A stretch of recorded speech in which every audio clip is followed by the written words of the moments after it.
Retail suicide, not a new term, just a term that's becoming more relevant in today's market in the cycling industry as well as many other retailers out there. Coming across our economical state and the tariff whiplash and doom spending, where do we go from here? I'm going to take a look at the actual retail perspective of bicycle retail in addition to manufacturers where that suicide is basically impaling themselves on the industry they actually built up themselves. Review after this. Hey, welcome back to I Know a Guy Bicycles, Hanging with a Guy. Hey, I'm Justin the Guy, and I've been in the industry for over 35 years, and this is my opinion piece, perspective of the bike industry, state of the state. Coming off of a local bike show in Las Vegas, hey, a lot of fun, but yet there's a lot of topics that are buzzed around between manufacturers, bike shop owners, and just cycling enthusiasts alike. It is not that pretty of a scene as we speak, and this has become a local buzzword of local shops to watch out for. So I'm going to go over three different perspectives: retail perspective first, second, the industry's perspective, and also what the retail can do to combat their own self-inflicted suicide. Let's start with bicycle retail. Bicycle retail is tough. It is not easy, and it has not been for the last 3 to 4 decades. The upcoming challenges have been really a struggle for a lot of competitive bike shops, independent against corporate store owned.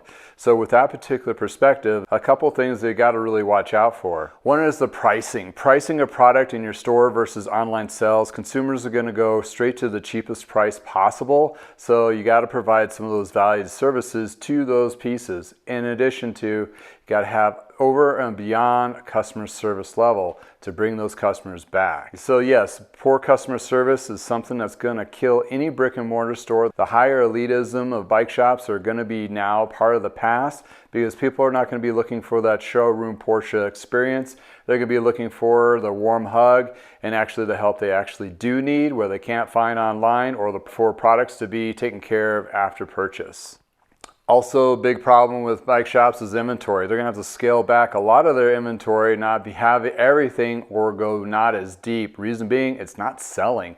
Plus, the competitors or their own companies that they represent are undercutting them on the actual direct-to-consumer level. This is a very bad pinch and it's very painful for a lot of retailers. Therefore, they've been scaling back and only selling what they know they will sell and only order when they need it. So when you look at those particular bike shops and it looks like their inventory is a little bit light, that is on purpose to sustain and survive to going forward. Another thing for bike shops, they have not been adapting to the current trends. Yeah, e-bikes, gravel, probably most likely they jumped onto those.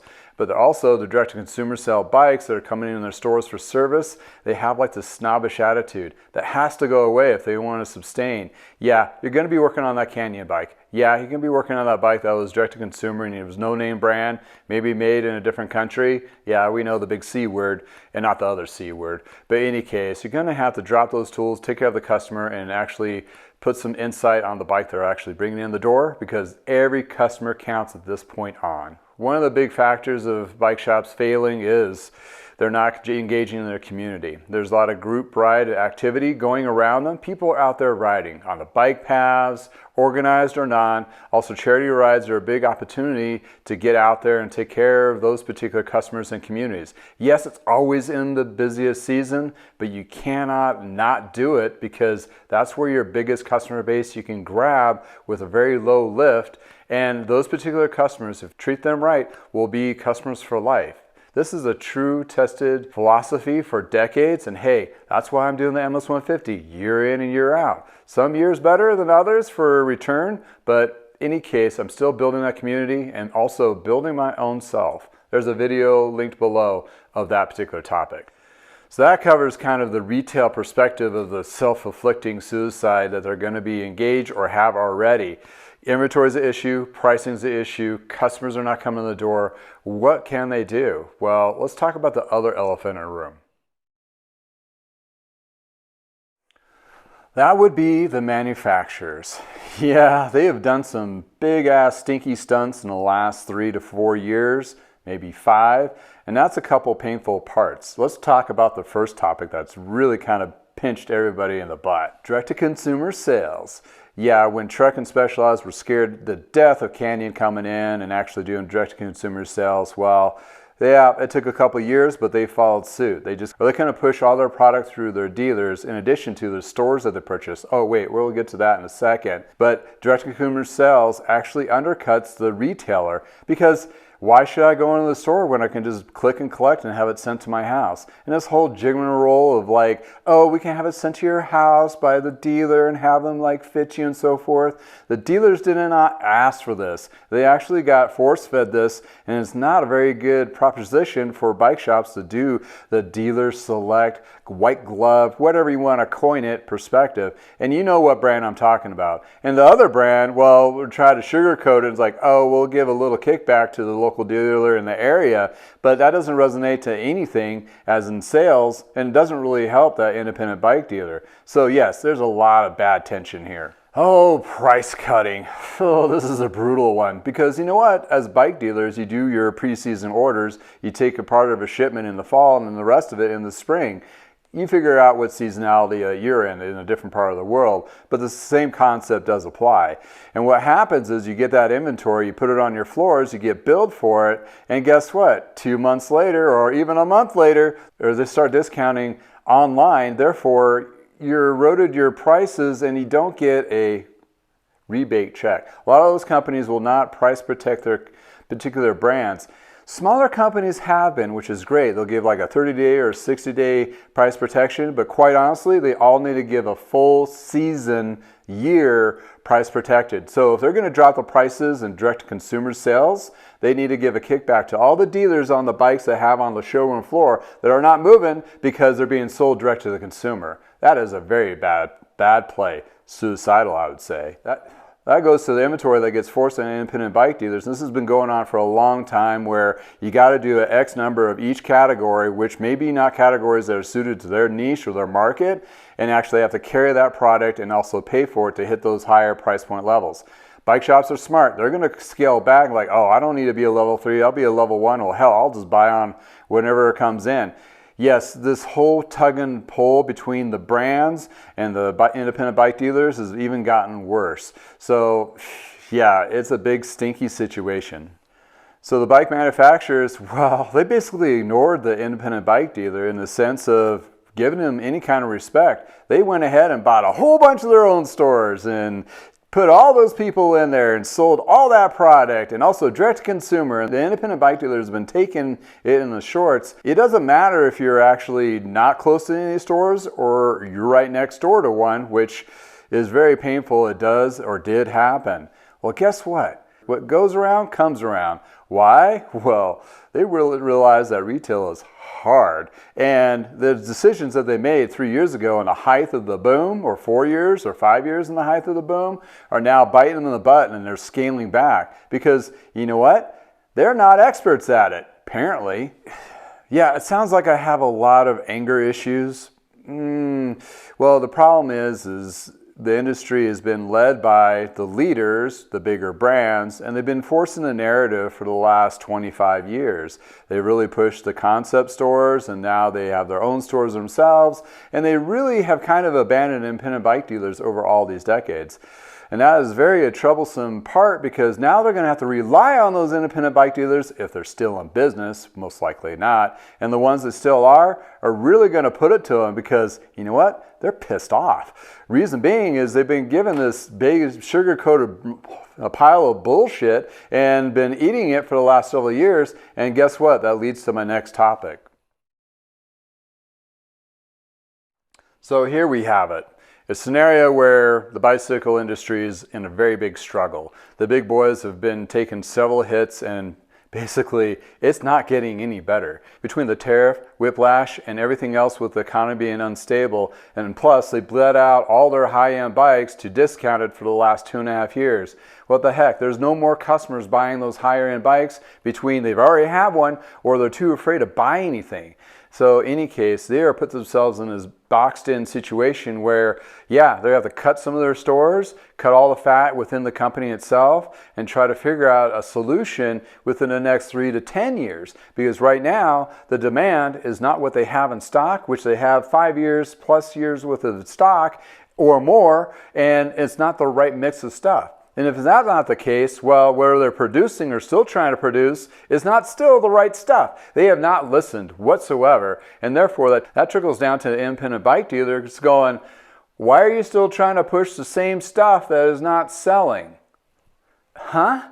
So there the voice of the actual independent bike dealer has been snuffed because even though they would love to say something, they are afraid to actually just jump on that sword and cut themselves into pieces because they don't want to say anything to disrupt the brand that's still in their store to kind of, yeah, it just doesn't look good for them. And if they get dropped, who knows? So they're trying to save face, but yet they have all these built up frustrations that they're really afraid to tell them. Well, guess what? I have no Kool-Aid drinking here, and I'm not afraid to say what it is. So yes, they're afraid to lose their dealer agreements. Sure. These are long-lasted particular partnerships they've had for sometimes decades with these particular companies. And yes, they try to play nice and what have you, but quite honestly, they're fed up. And in addition to, they're not getting the support that they need. A lot of times they get this fluff support, which really doesn't resonate to anything, and therefore they still have losses. Well, they're going to start looking for other brands. Sometimes smaller brands will actually help and fill those voids and actually give them the support. Like the smaller brands that we used to carry back in the day, which was Fuji, Demise, and some other brands that actually would be like, hey, just buy what you need that fits your particular niche, and we'll take care of you as much as we can. And we'll do price protection with that particular cost if it goes on sale, since now everybody's doing direct-to-consumer. Scott just joined the game for direct-to-consumer. That is no big news. It's really just like, oh, they just finally came around to doing it, which is kind of nuts because they should have been doing it in the first place. Not to say it's a good thing or a bad thing, but it just is what the particular market is demanding right now. So that particular scenario with the independent bike dealers, like, we're going to carry less of your high-end shiny bling because, well, one, we can't afford it. Number two, we're not making anything off of it. And number three, you're just going to cut me off at the particular consumer to sale portal. There's no securities there whatsoever, where they have all these brand awareness securities that they've been providing for all these years, or that went out the freaking window about 5 years ago. Once they hit the downturn, it's all for themselves. So the boiling frog term, oh man, that is kind of a brutal scenario. In any case, they have basically built up a whole bunch of stores and put a lot of different bike shops out of business. And now they're shrinking their stores and they're going to be relying on independent bike dealers that, wait, they're not there anymore. So what does that put them? They're in a very bad pinch. Direct consumer is not going to do it for something as complicated as a bicycle. Yes, I said it, bicycles are complicated. That's why they're not so easy to sell direct to consumer, because you got to know how to turn a couple of these things. Well, some people just don't really have that skill set, which is fine. That's what we're here for. But that's where the local bike shops really pick up the slack, especially when it comes to situations where, like Canyon has an issue, they can take it to REI because they're an official support dealer of that particular brand. Well, who knows what's going to happen with the relationship between the independent bike dealers and with their wholesalers, but it actually needs to get better. Who needs to save face first? The brands themselves need to come up front and say, okay, we've done it wrong, let's do it right, and let's listen to your concerns. That's what the end of the game needs to be, because right now they're still afraid to lose their dealerships.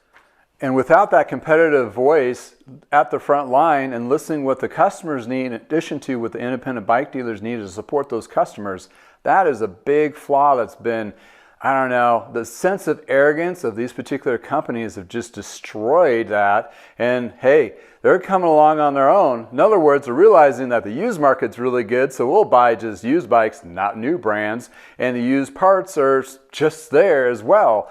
On top of service, they can do it right. I would say the corporate stores, some of them have really good staff, some don't. Basically, when it comes down to is actually the best performing stores is best management practices.